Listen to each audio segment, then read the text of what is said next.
Salut les gars, c'est pas encore 2019, mais on va attaquer quand même un peu de unboxing de 1/10. Il y en a deux là-dedans, c'est l'avantage du 1/10, c'est que c'est beaucoup plus compact. Et avant aussi d'attaquer ce unboxing, je vous rappelle que nous avons toujours en cours de route le concours de la Really Audi RS ou S5 tout court. Allez donc sur la vidéo vous inscrire si vous n'êtes pas encore inscrit. C'est comme d'hab, on n'a pas oublié, mais on n'a pas que ça à faire. On va commencer tout simplement aujourd'hui par une petite, c'est pour ça que je vous ai remontré la Audi aussi, piste 1/10.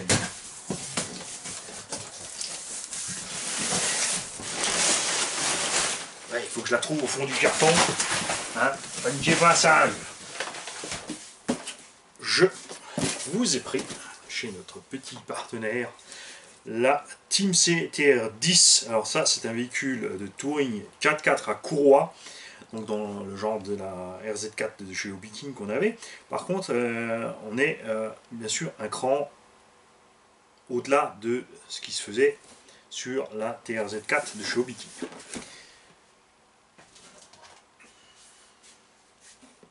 Alors c'est un kit qui est pas trop cher, c'est quand même en carbone et en alu, après on reste sur les tourelles plastiques ou autres. C'est un entrée de gamme mais qui a déjà un bon petit châssis, il y a de quoi faire. C'est pas un kit, c'est un ARTR, c'est-à-dire que tu reçois un kit pré-monté. Tu as la notice, double face, puisque en 1/10 ils aiment bien double facer les choses, mais enfin même en 1/8, hein, souvent d'ailleurs c'est un peu dommage. On a différentes cornes de cerveau, de quoi fixer le cerveau, tube d'antenne, 2-3 stickers et la notice. On va commencer par la notice pour voir qu'est-ce qu'il nous raconte. Alors, comme toujours, si vous voulez la choper dans l'état neuf avant qu'on les roule, vous me faites signe, puisque comme ça vient de notre partenaire, vous avez une super remise en tant que abonné à RC Garage. Ce que je contrôlerai bien sûr au moment où on est la com. Si vous êtes bien abonné sur la chaîne ou pas. On a des différentiels à pignon là-dedans qui ont 4 satellites même. Donc largement de quoi être assez endurant pour faire de la piste loisir. Je n'irai pas jusqu'à dire à faire de la compétition. La notice est relativement simple, elle est bien faite. Rien de particulier, tout est bien expliqué. Donc ça c'est déjà un bon point. Encore une marque qui fait mieux que l'Audi sur les notices. Et la petite bestiole. Et alors là, c'est tout petit, tout petit, tout petit. Ce qui est bien, c'est que même si c'est un petit kit déjà assez poussé, point de vue du matériel qu'il y a dessus, ça ne pèse absolument rien, c'est géant. Vous avez quand même déjà 4 roues avec, même si c'est des roues caoutchouc pas terribles. J'ai commandé d'autres roues, ne vous en faites pas, il y a quelque chose de correct qui arrive. Et j'ai aussi pris une ou voire, je crois, c'est deux. J'ai 2 carrosseries pour aller dessus, ça sera donc au choix. La suspension sortie du carton, là on n'a pas les éléments dessus, elle est déjà bien réglée puisqu'on a le moteur qui sera monté ici à l'arrière sur la couronne en Delring. On n'a forcément pas de diff central, on a un petit, c'est pas un tendeur, c'est un guide ici de la courroie. C'est réglable avec des cales, a priori a fortiori. Les courroies ont l'air assez solides, c'est assez fin. Je vais m'approcher, vous en faites pas. D'abord je découvre un peu moi-même. Hein. Le diff arrière bien étendu et le diff avant c'est une spool. Il n'y a pas de diff avant, comme souvent en 1/10. Il n'y a pas non plus de sauve-cerveau. C'est vrai qu'en 1/10 on est relativement léger, donc si tu prends un cerveau avec des pignons métal, il n'y a pas de risque vraiment de le casser, c'est sûr que les pignons plastiques vont lâcher.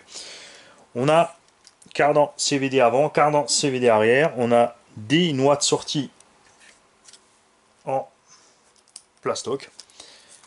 À l'avant aussi, par contre à l'avant elles sont renforcées, comme il y a une spool et pas de diff, il y aura plus d'effort. On a toutes les biellettes à pain inversées, on a donc tout ce qu'il faut ici pour se lancer sur une petite piste bien compétitive sortie du carton. Là tu as juste à monter ton combo. Donc tu n'es pas obligé d'investir des 1000 et des 100 dans l'électronique, tu peux partir sur un petit combo Ghoul RC ou Léopard qu'on trouve entre 35 et 45 €. Après, évidemment, si tu veux pousser fort, machin, bidule, et que tu aimes bien les petits machins de compète et trucs et autres, tu te choisis ce que tu as envie en capteur ou sans capteur. En KV, en compète, les mecs ils vont entre jusqu'à 9000 kV ou autre, parce qu'ils roulent qu'en 2S. Donc on a quand même des tours minutes assez impressionnants. Moi j'aime bien laisser ces petites pistes avec des 3000 ou 3005. Suffit largement point de vue des performances pour attendre un petit 60 en 2S pour un petit jeune. Les pneumatiques, comme dit, pas forcément. Quoique, à essayer. Franchement, faut que j'essaye, c'est pas forcément mauvais. Les roues sont déjà coulées aussi d'ailleurs. Le cerveau, lui, est vissé ici sur le côté. Tu mets ton moteur là. Après, il faut que tu trouves une petite place pour le vario. Et ce qui manque toujours à un dixième, c'est une boîte de réception. Généralement, le récepteur, il est collé quelque part ici où il y a de la place. Avec le vario, je suis pas trop fan. Moi, j'aime définitivement quand le récepteur est bien fermé. La place pour l'hypo ici est pas bien grande en général. Tu peux rentrer du 2S standard. Je voulais juste voir un truc, si ça passe près de la courroie quand même. Hein. Alors là c'est une 2S hardcase. On est quand même... Ouais, ça va, il y a un peu de place. Après c'est pas censé bouger en latéral une courroie, même si c'est un petit peu, ça fera pas grand chose. Donc perso, si tu es intéressé par la machine, moi je vais l'équiper. Donc on va y mettre un petit combo brushless là-dessus, on va y mettre un servo métal. Et ça sera livré avec de la lipo 2S et une carreau. Alors au choix, les carreaux, normalement elle était censée arriver à... Ah si, bien sûr, je l'ai balancé à côté. Les mecs. Alors, vous avez le choix les mecs. Je vous ai pris une magnifique petite Mustang.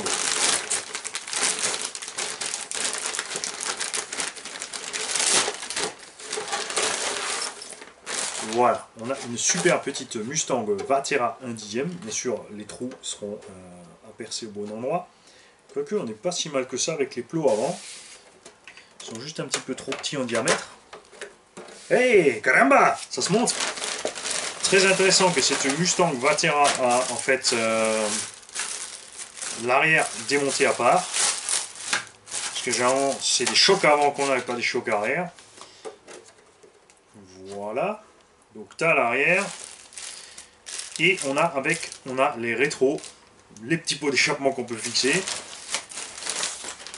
La planche de sticker qui va bien. Le film pour masquer les vitres. La couleur aussi, si vous décidez à temps, sera forcément au choix. Donc, tenez-moi informé. La boutique qui joue le jeu avec nous m'a proposé vraiment pour vous, les abonnés, pour les petits jeunes, parce que ça l'éclate qu'on mette en scène des petits jeunes, qu'on essaie de faire des trucs petit budget. Et là, il m'a dit, bon ben voilà, tu fais pas mal de petits trucs au casse pour les petits, pour une fois tu vas partir sur du neuf et pas plus cher. Alors, n'hésitez pas à me contacter. Si vous prenez le temps, c'est pas un problème. Entre temps, moi je vais l'équiper, je vais la peindre, et puis après on fera des essais. Et venez pas me dire il y a une rayure, je la veux moins chère parce que ça sera pas le cas. Elle sera déjà pas plus cher en neuf que les autres en occasion. Team C, c'est un importateur, c'est pas un fabricant, c'est comme Aptima et d'autres. J'ai pas trouvé l'origine de ce châssis, hein, parce que ça doit être bien sûr un fabricant annexe qui fait ça, mais j'aime bien, parce que c'est un châssis qui vaut dans le commerce dans les 170-180 euros. On a déjà une plaque en châssis carbone, c'est vrai qu'on n'a pas de noix de sortie diff assis et autres, après en un dixième ça suffit, c'est des petits trous, on n'a pas beaucoup de grippe. On n'a pas de tourelle en carbone ou autre. Là c'est pareil, c'est une faible hauteur en plastique. Il n'y a pas grand chose d'effort dessus, après tout c'est une piste, hein, c'est pas une rallye ni quoi que ce soit d'autre. Donc ça suffit largement en fait ce type de construction pour se lancer. Donc si quelqu'un d'entre vous connaît ce type de montage et sait d'où ça sort, faites-moi signe. Moi j'aime bien les finitions, c'est bien fait. On n'a pas de jeu sur les triangles, on a même pas. On a un tout petit léger jeu sur les axes, mais ça s'arrête là. Même au niveau de la direction, on est pas mal. Franchement, on a pas mal de niveaux de réglage aussi sur les fusées pour la direction. Les petits amortos hydrauliques sont en alu. Franchement, je suis surpris pour un petit machin comme ça.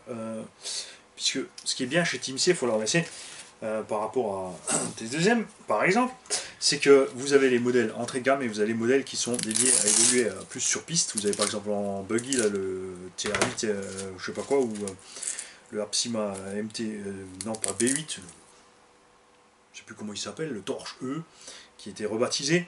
Il y a une mise à jour de ce produit et il y a deux versions. La version avec les alus 60-61 simple et il y a la version complète avec les alus 70-75 et les biellettes en acier plus dur, etc. qui est vachement bien fait.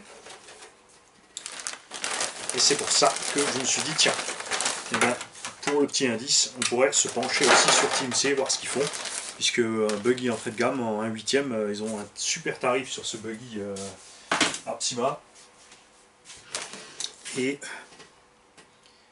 ouais, dépêchez-vous de me prévenir parce que sinon je l'équipe et je vais rouler. Salut les mecs.